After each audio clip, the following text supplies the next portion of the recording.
Gracias. Adelante. Bueno, hemos estado hablando de el estrés oxidativo desde las primeras clases, lo que tocamos mucho en enfermedades neurodegenerativas y en síndrome metabólico, en diabetes, etcétera. Entonces, es un tema que prácticamente pues tiene relación con la mayoría de las enfermedades que se producen en el cuerpo. Entonces, vamos a revisar qué es el estrés oxidativo. Bueno, como dice ahí, la acumulación de radicales libres o de especies reactivas, aunque no necesariamente sean radicales, si se acumulan estas de manera inadecuada en el organismo y no son neutralizadas por los agentes antioxidantes, tanto, como vamos a ver más adelante, las enzimas o el sistema endógeno antioxidante, pues entonces lo que va a ocurrir es que estas especies reactivas van a causar daño a las macromoléculas. ¿Cuáles son las macromoléculas? Pues las proteínas, el DNA, los lípidos, y este daño en esas macromoléculas es lo que se asocia pues con las diversas enfermedades. Con el cáncer, obviamente con el envejecimiento, porque es un proceso natural, con la aterosclerosis, que también ya revisamos, que la oxidación de las LDL es lo que forma o da inicio a la formación de ateromas, y pues a la neurodegeneración, entre otras enfermedades. Entonces, en resumen, pues se produce por un aumento de estas especies de oxígeno reactivas y por una disminución de los agentes antioxidantes. Esta disminución de los agentes antioxidantes disminuye la capacidad de reparar ese daño que generan estos radicales sobre las macromoléculas, y por eso pues se produce el daño celular. Entonces, recordando un poquito sus clases y nos vamos a ir ya rápido en esto porque ustedes se lo saben, un radical libre es una molécula que tiene uno o más electrones desapareados y que estos giran en su orbital externo.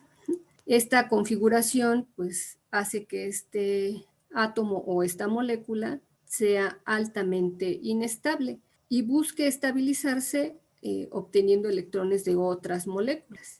Entonces son altamente reactivas porque tienen esta inestabilidad en su última órbita. ¿Cómo se neutralizan? Pues lo que les decía, ¿no? Sustraen un electrón de cualquier molécula vecina. Al sustraerle ese electrón, pues lo que hacen es oxidar a la molécula. Entonces ellos se neutralizan. Voy a cambiar mi puntero. Ellos se neutralizan, pero generan una especie radical que obviamente pues también se vuelve inestable y también va a buscar hacer lo mismo que este radical original. Entonces se va generando una reacción en cadena. Este radical, para estabilizarse, le quita un electrón a la otra molécula, la molécula queda como radical y esta, para estabilizarse, busca otra molécula, le quita un electrón y así. ¿Cuándo se detiene la reacción? Pues cuando encuentra una molécula que le dona un electrón y se neutralizan ambas. Creo que esto primero.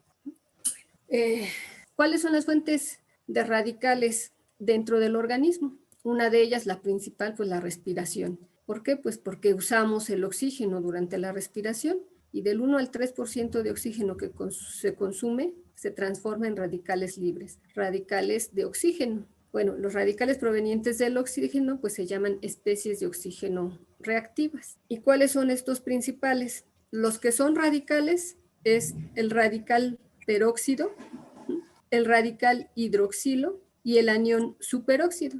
Estos son radicales. Los que no son radicales, pero que son igualmente agentes oxidantes, es el peróxido de hidrógeno y el hidrógeno singulete o el oxígeno, oxígeno, sí, perdón, singulete.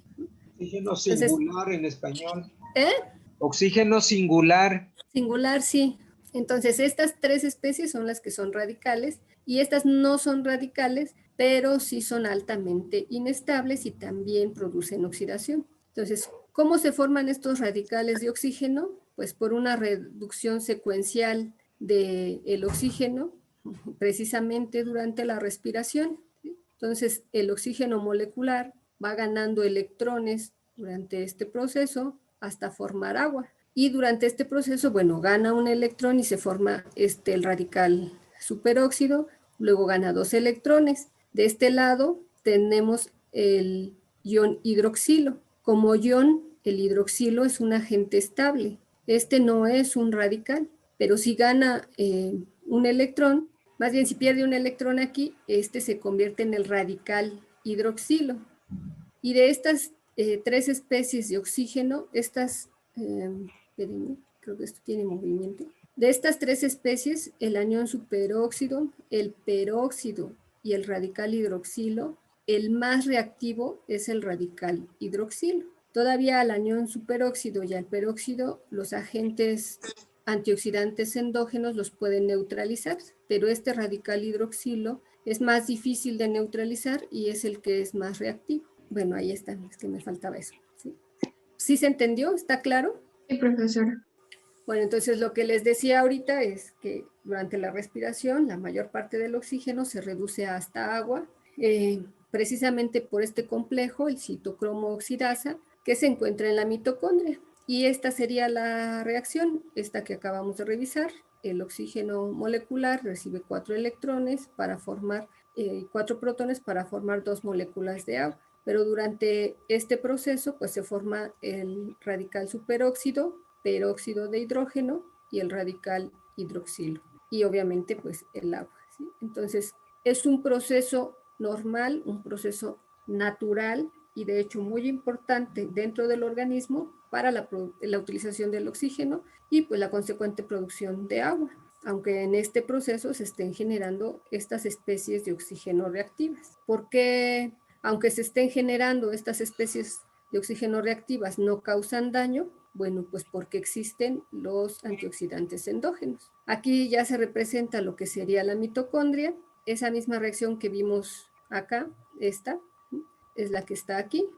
Entonces el oxígeno pasa a superóxido porque gana un electrón y después este radical superóxido, por acción de esta enzima, que es la superóxido dismutasa, lo convierte en peróxido de hidrógeno. Y este peróxido de hidrógeno es el sustrato de esta otra enzima, la catalasa. La catalasa convierte el peróxido de hidrógeno en agua. Y de esta forma, pues estas 2 enzimas pueden neutralizar estos dos especies reactivas de oxígeno para que no generen daño. Entonces, este es el proceso que normalmente ocurre aún en la cadena respiratoria. Pero hay otras vías que pueden seguir estos mismos radicales, ¿sí? Una es que este anión superóxido pues se encuentre con el óxido nítrico y se forme un radical, el peroxinitrito, porque esto tiene, espérenme, este peroxinitrito. Este peroxinitrito también es un radical, pero es un radical de nitrógeno y también es altamente reactivo y es prooxidante. En este otro caso, el peróxido de hidrógeno, si se encuentra fierro en el medio o alguna molécula que contenga fierro, lo que va a hacer es producir el radical hidroxilo. Y este radical hidroxilo, que yo les digo que es altamente reactivo, pues es el que puede generar daño. Son vías alternas a esta cadena de oxidación de respiratoria normal cuando se forma el peroxinitrito y el radical hidroxilo. Entonces, estos 2 radicales, el de nitrógeno y el de oxígeno, son los que más daño causan a las macromoléculas. Hay más fuentes naturales de radicales libres. Uno, pues son los peroxisomas. Ya hemos hablado también de estos organelos. Estos tienen una gran cantidad de oxidasas y como son enzimas oxidasas, pues lo que generan es peróxido de hidrógeno. También están los leucocitos, los polimorfonucleares. Estos tienen NAD oxidasa y esta enzima pues genera, entre otras cosas, radical superóxido y además el ion hidroxilo. Aquí me faltaron los iones, pero esto es importante porque estos participan en los procesos inflamatorios. Entonces estos utilizan los radicales que se producen a través de la enzima NAD oxidasa para poder generar su acción.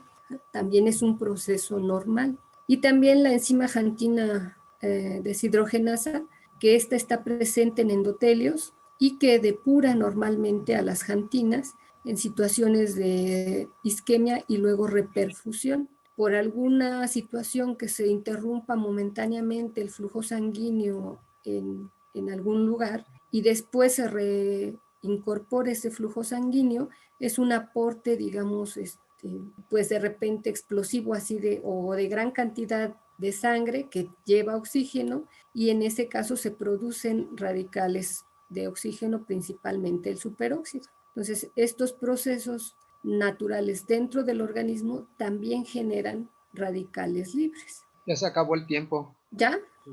Oh, bueno, entonces continuamos mañana. Así ya.